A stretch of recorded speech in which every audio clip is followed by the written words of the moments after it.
Shalom, call halal, YAHAWAH, BAHASHAM, YAHAWASHI, BAHASHAM, QADASH, is giving all praise to the Most High, in the name of His only begotten Son, in the name of the Holy Spirit. My name is Ibar, from the Prophets in Babylon camp down here in Tampa, Florida. And I want to give double honors to the elders and apostles of Great Millstone, taught us His truth and sincerity, peace and salutations to the whole folk scattered abroad. Real quick, I want to just go into this video, going into a bit of history. I saw this video on YouTube and I thought it was interesting, and it was a guy with a sling. All right, and as you know, David, before he was King David, he slew Goliath with a sling. Okay, and something like that. And I just want to show some clips concerning this. Oh wow! I just want to show some clips concerning the sling that you see that David had. It's lucky that David had, and how he slew Goliath. And I want to go through the story, but first I want to show you this video. I thought it was interesting.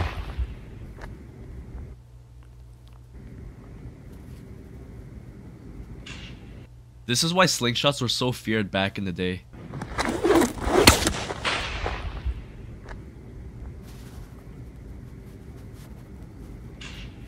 This is why slingshots were those slingshots were serious, man. And that's how King David, it's like David, I keep calling him, David, who later became King David. Okay, when he was a shepherd boy, he would tend to the sheep and protect the sheep. Okay, feared back in the day. And you can imagine, if an animal came to try to get the sheep, he would have to use this sling.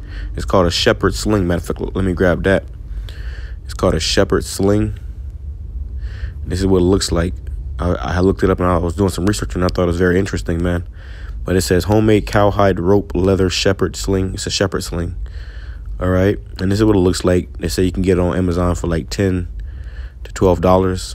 Maybe $20, for a good one. And all you do is put some rocks in it. And I got a guy here that's going to show you how to use it, as a matter of fact, too. Yeah, I got a guy here that'll show you how to use it. And then I'll grab some scriptures. Well, let me grab this first. It says 1 Samuel chapter 17, verse 50, which I want to go back and read a little bit of the story, just so you can get a good idea of, and imagine in your mind, we are supposed to be visionaries. You got to be able to visualize these scriptures. All right. So 1 Samuel chapter 17, verse 50. So David prevailed over the Philistine and with a sling and with a stone. So that's what you saw, that sling and that stone. That's how he, defeated Goliath. It says, and smote the Philistine and slew him, but there was no sword in the hand of David. Right. So David used this lowly weapon that you can get for $10, or you can get this little sling for $10 to $12 on Amazon, and this is what he used to take down Goliath. So let me play this video. This guy's gonna talk about it a little bit. I thought it was interesting. Shepherd sling. I bought this one on Amazon for about $10, and I got my money's worth. Piece. It's lucky. A smooth stone in it, sunk it into the giant's forehead. Pretty awesome story. This is a pretty amazing weapon, and if you've ever used one, ancient battles, Aztecs, everybody used this stuff. This is a very dangerous weapon. It's very dangerous to even practice with. You hear that? He says it's a very dangerous weapon, and I'm thinking about getting one. Just for fun's sake, to use it and learn how to use it. But it's pretty interesting. But the shepherd sling is a lot of fun. It's pretty inexpensive to purchase a shepherd sling. I bought this one on Amazon for about $10. Just a place where you need a tree with the sling, or ricocheting off of a nearby tree. You want to work in an open field with a shepherd sling. If you're going to sling with rocks, I started using rocks day one. River stones, smoother shaped stones are going to be better. I'm going to keep going through it. The loop on my middle finger and grip the knot with my index and thumb. Put the rock in, you put it nice and smooth, you keep it straight, and then from here you're going to have to determine which method you like to use. Some people like to use the helicopter method, which is what I like to do. You saw that? Some like to do, I guess this is kind of an underhanded type of method, where they release that way, and then others, I've seen others do like figure 8. For me, the most effective way has been helicopter. Finger in the loop, index thumb holding the knot, get the rock nice and straight, and then get your momentum. Be careful swinging around. Once you get your momentum, stay committed to it, and you're connecting with your target, and you're practicing. You're releasing the knot at the moment you want to let. So let me show you the end when he's actually shooting it, different things. using it. You start learning different ways to make the object go where you want it. At this point, I just want to show you some examples of me using the shepherd sling. I want to encourage you to go out and buy one. You can get them on Amazon for 10 to 12 bucks, and you can get out and start slinging. This is so much fun. I just want to encourage you, be really careful. Use some safety glasses. These aren't safety glasses, but use some safety glasses, and just use caution and take care, my friend. I hope you enjoy these clips. Hope they inspire you to get out and get it done. Take care.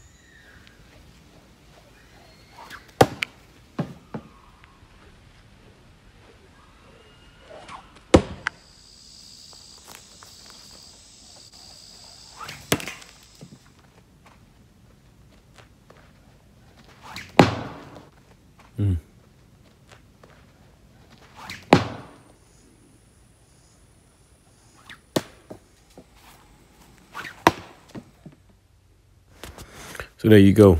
There you go, man. And this is, I thought it was pretty interesting. So I figured I'll share that with you. But now let's go into the story. And this is this guy right here doing it again. One more time. You see, he got 1.3 million likes. Sit down. Let's talk. This is why slingshots were so feared back in the day. He did it way better than that guy who appeared to be. This is why slingshots were so feared back in the day. And that's more than likely how King David did it, or Salakia David did it. Salakia. So let me go here, and I want to just read this in the NLT, the story of how it happened where David slayed Goliath. I'll make it quick, and I just want to just make it as quick as possible, and Lord, when it's edifying to the whole elect. Like I said, here's an imagery that you can think of as I read it. Facing the giant. I thought this was a very great picture. You see David in his regular, a shepherd's garment with the fringes, and back here these individuals have on armor, and David, it's like Goliath has on armor too. He was a mighty man. So let's read it in NLT just to get an understanding of what happened. What happened there? Salakia. All right, so let's go here. Salakia, bear with me. It says, 1 Samuel chapter 17, verse 1, the Philistines now mustered their army for battle and camped between Sakkah and Judah and Ezekiah at Ephesedemenen. Salakia. I'm gonna butcher these words or these names, but I'm gonna do the best of my ability. It says, Saul countered by gathering the Israelite troops near the valley of Elah. So the Philistines and the Israelites face each other on opposite hills with the valley between them. So you gotta be a picture and imagine this. It says, then Goliath, a Philistine champion on the Philistine champion from Gath, came out of the Philistine ranks to face the forces of Israel. He was over 9 feet tall. So this particular man, Goliath, was over 9 feet tall. He was a Philistine. Okay, one of those Hamites, man.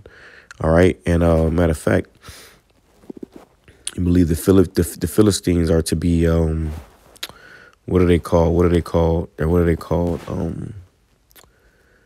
Damn. Let me type this out. I forgot the name. I used to deal with a woman that was from there. Let me see if I can. Let me see. Tall Africans. I forgot. I can't remember. I forgot what it was called. Dinka. She was from Dinka. The South Sudanese. There we go. The Sudanese people. Okay, so Goliath, he was one of these Sudanese people.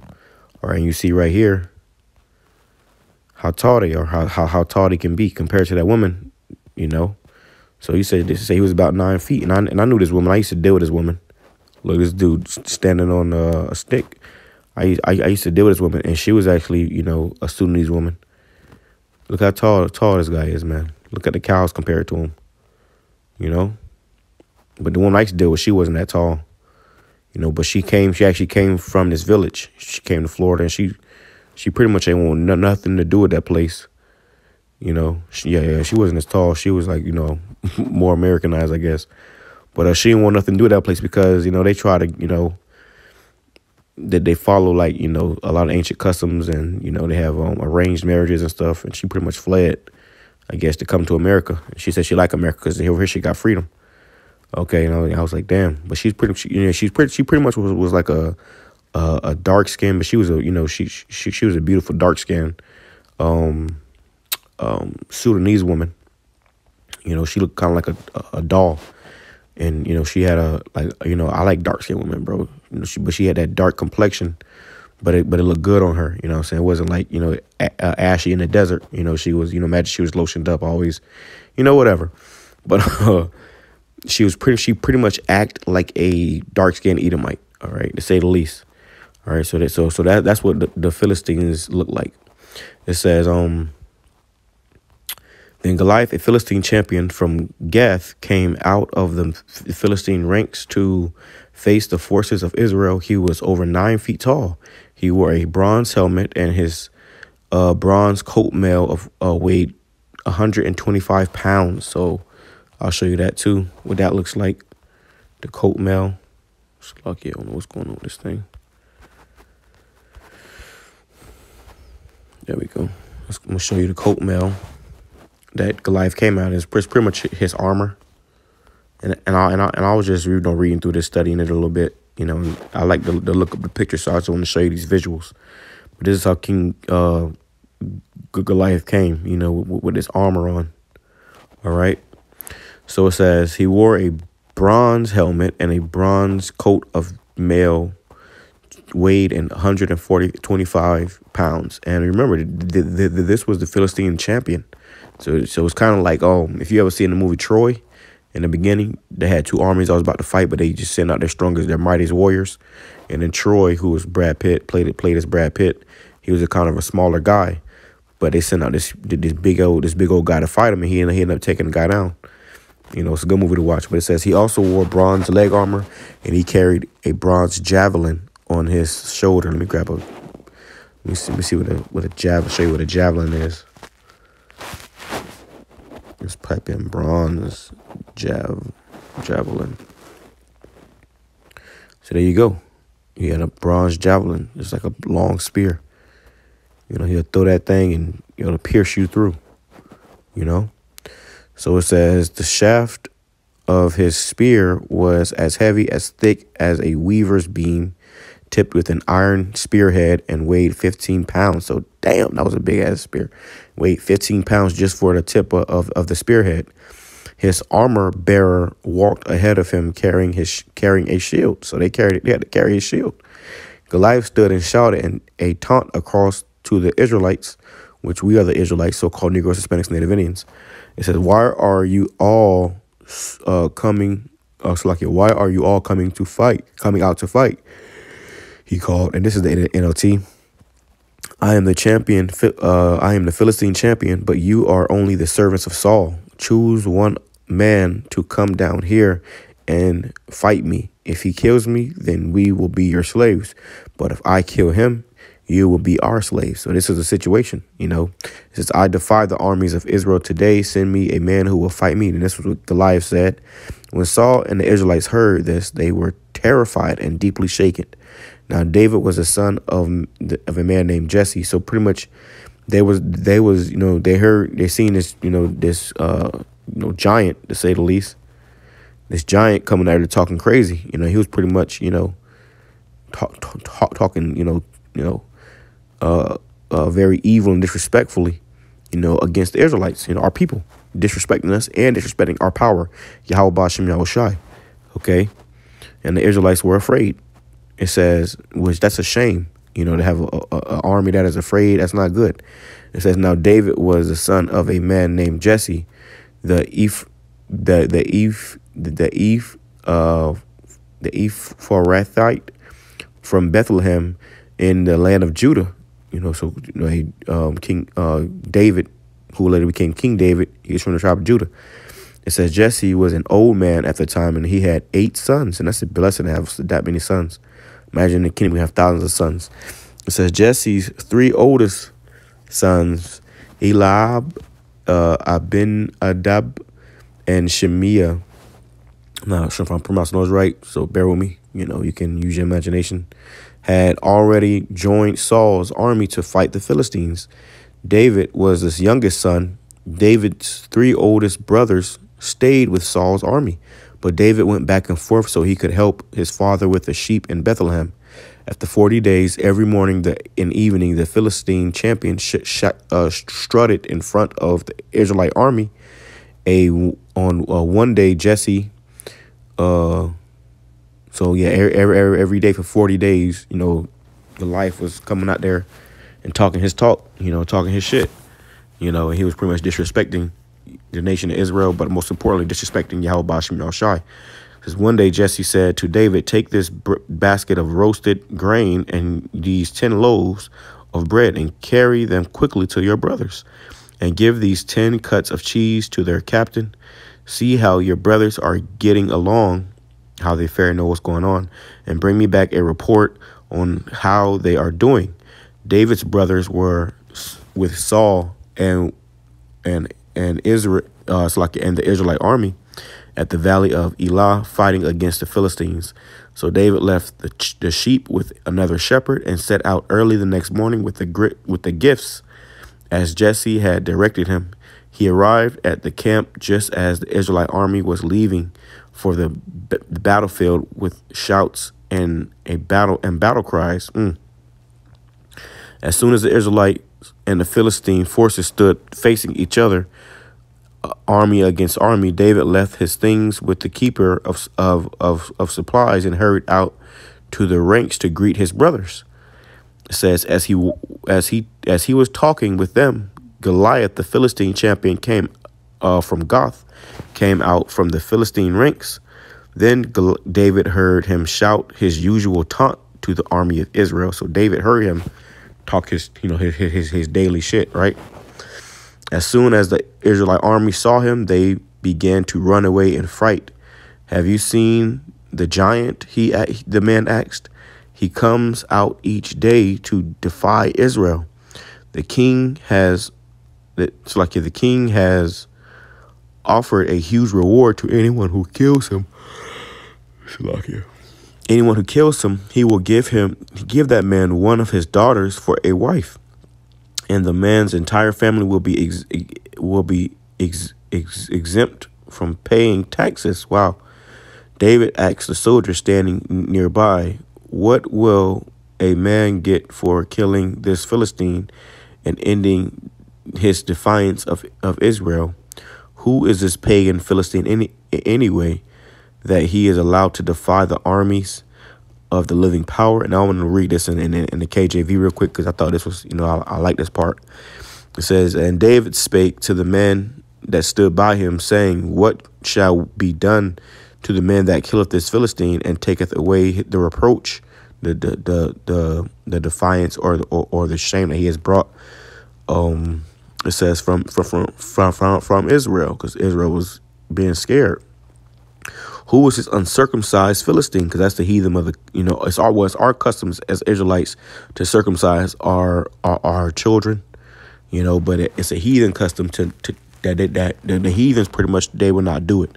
So, that was a derogatory term. Who is this uncircumcised Philistine that he should defy? Means, and then to be uncircumcised means to be unclean. It says that he should defy the armies of the living power. So that was disrespectful.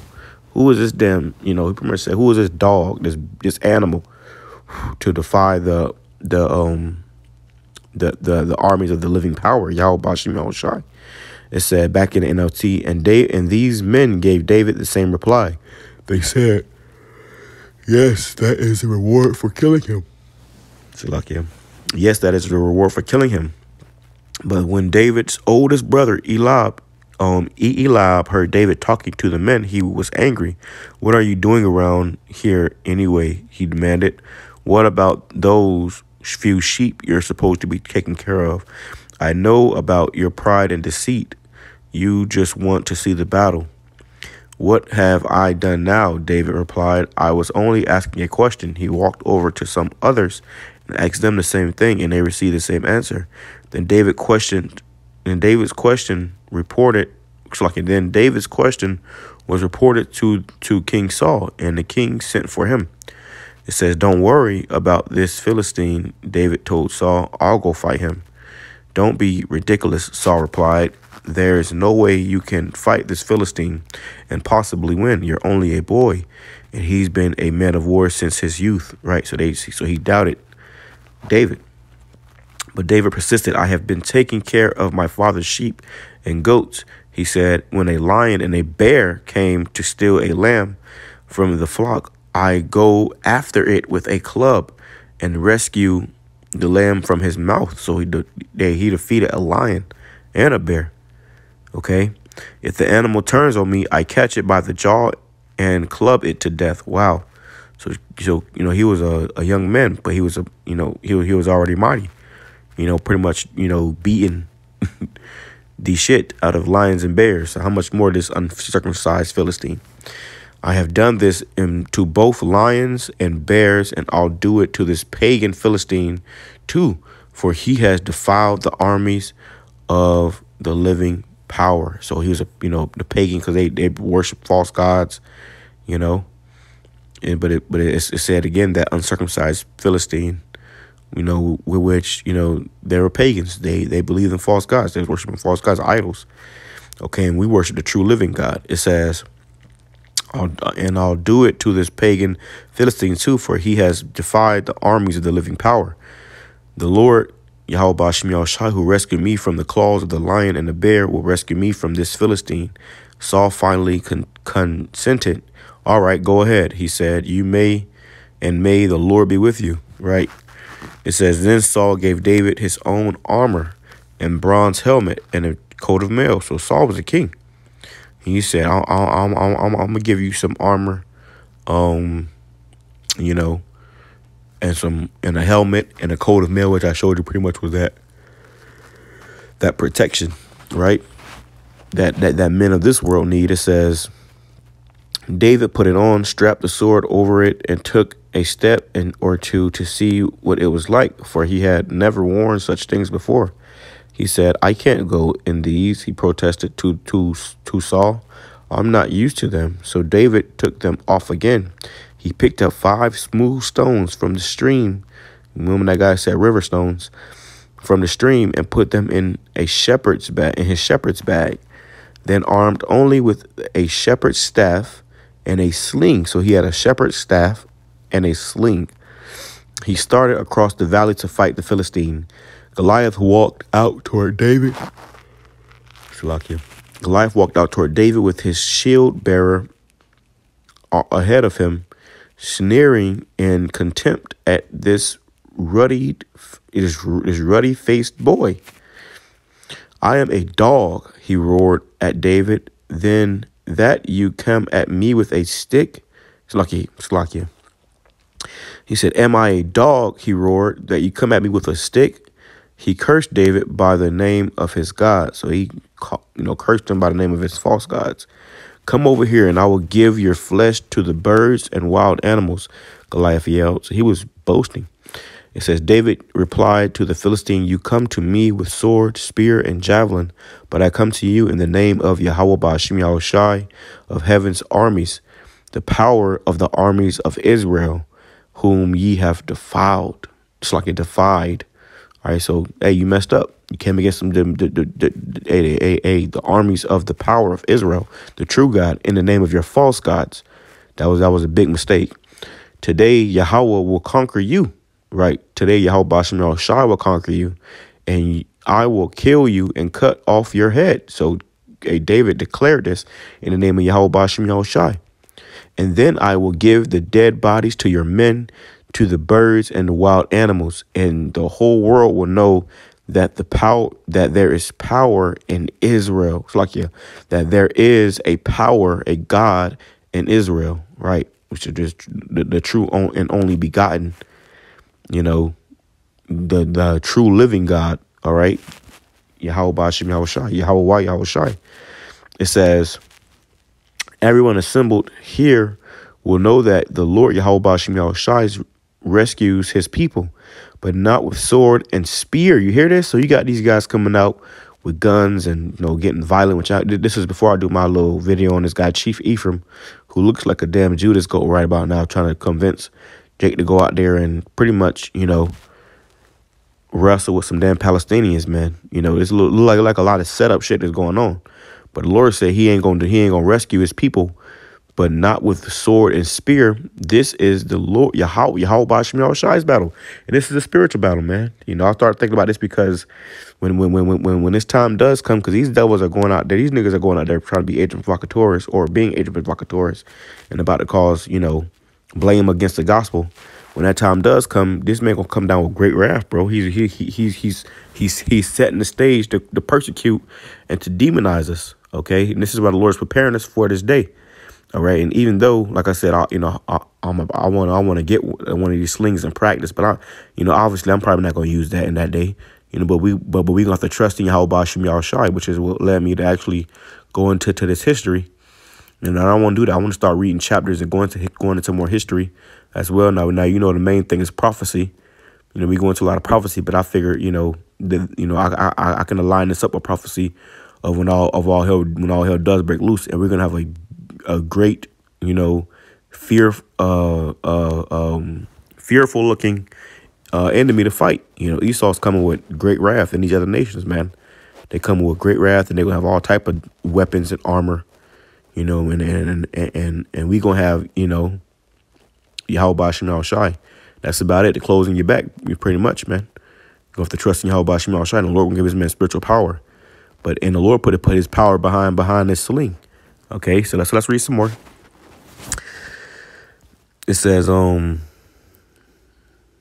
as Goliath moved closer to attack, David quickly ran out to meet him. So David ran at him. He said, reaching into his shepherd's bag and taking out a stone, he hurled it with his sling and hit the Philistine in the forehead. And the stone sank in. So he hit him so hard it sank into his forehead. All right, and mind you, he had a helmet on. It says, and Goliath stumbled and fell down face on the ground. So he hit him so hard with that, because like I said, it was Yahweh BAHASHAM YAHWASHI behind that sling. You know, that put the force on that rock to pretty much, it was like a bullet. And you saw the first guy when he slung it, you know, on YouTube. If I can find it real quick again. This guy. Sit down. Let's talk. Let's see if I can This is why slingshots were so feared back in the day. You heard it crack the sky. This is why slingshots were so imagine feared back in the day. David sling that sling like that right there. Hit him right in the forehead. You know, so he had to been really good with that thing, man. He says the stone sank in, and Goliath stumbled and fell down on the ground.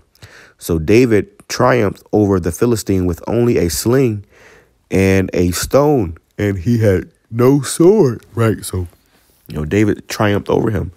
I killed him. In the name of Yahweh BAHASHAM YAHWASHI. Okay. It says, then David ran over and pulled Goliath's sword from his sheath. So he grabbed his sword from its sheath.